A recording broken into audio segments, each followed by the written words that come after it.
kita akan memasuki materi yang minggu kemarin yang berjudul pengertian kewajiban belajar dan mengajar dalam Al-Quran.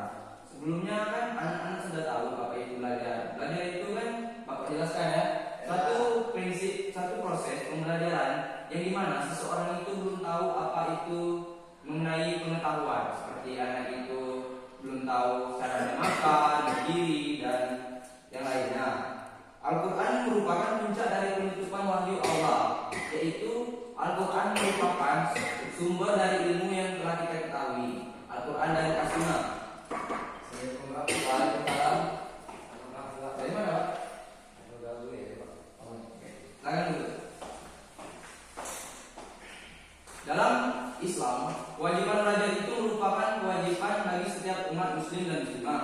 Dalam Al-Quran pun dijelaskan dari beberapa ayat, yang seperti contoh ayatnya itu Quran surat Al-Alaq ayat 5 dan surat Al-Mujadilah ayat 11 dan surat Al-Sabah ayat 122. Nah, dalam penjelasan kali ini saya akan menyampaikan apa itu pentingnya belajar dalam surat Al-Alaq ayat 5. Baiklah, saya akan membacakan. Bismillahirrahmanirrahim. Alamal insana malam ya'lam. Yang artinya, dia mengajar kepada manusia apa yang tidak diketahuinya. Sedangkan isi kandungan Quran surat ayat Al-Alaq ayat 5 yang berisi ada 4 poinnya, anak-anak. Yang pertama, pentingnya ilmu pengetahuan bagi manusia. Sedangkan yang kedua, memberikan diri untuk membaca dan belajar. Yang ketiga, anjuran untuk menuntut ilmu, dan ilmu datangnya dari Allah Subhanahu wa taala. Nah, dapat diketahui anak-anak, dalam Quran pun sudah dijelaskan dalam surat Al-Alaq ayat 5, keutamaan orang yang berilmu. Orang yang berilmu bagi Allah Subhanahu wa taala itu adalah orang yang memiliki pengetahuan yang lebih tinggi dari umat-umat lainnya. Dalam Al-Quran pun sudah dijelaskan beberapa poin-poinnya kenapa orang yang berilmu itu sangat disukai oleh Allah Subhanahu wa taala.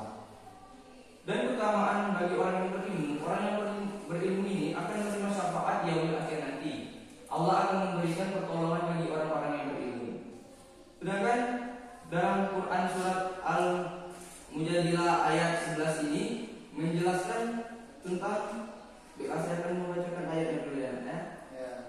Bismillahirrahmanirrahim. Ya ayyuhallazina amanu idza qila lakum tafassahu fil majalisi fafsahu yafsahu lahu lakum wa idza qila anshuzu fanshuzu yarfa ilaihul ladzina amanu minkum walladzina utul darajatin wallahu bima ta'maluna khabir. Yang artinya, hai orang-orang yang beriman, apabila dikatakan kepadamu berlapang-lapangan dalam majelis, maka lapangkanlah, niscaya Allah akan memberi lapangan untukmu. Dan apabila dikatakan berdirilah kamu, maka berdirilah, niscaya Allah akan meningkatkan orang-orang yang beriman di antaramu dan orang-orang yang diberi ilmu pengetahuan beberapa derajat. Dan Allah yang mengetahui apa yang kamu kerjakan. Quran surat Al-Mujadilah ayat 11.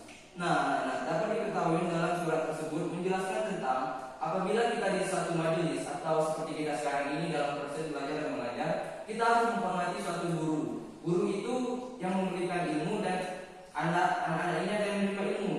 Nah, jadi apapun ilmu yang diberikan oleh guru itu kita harus paham. Apabila guru suruh kita berdiri, apabila guru suruh kita belajar dan tekun, kita harus menuruti. Dalam ayat ini pun juga menerangkan bahwa Allah itu akan mengangkat seorang derajat anak yang muslim untuk mendapatkan ilmu. Demikian Allah akan memberikan balasan terhadap apa yang dikerjakan oleh suatu kaum tersebut. Belajar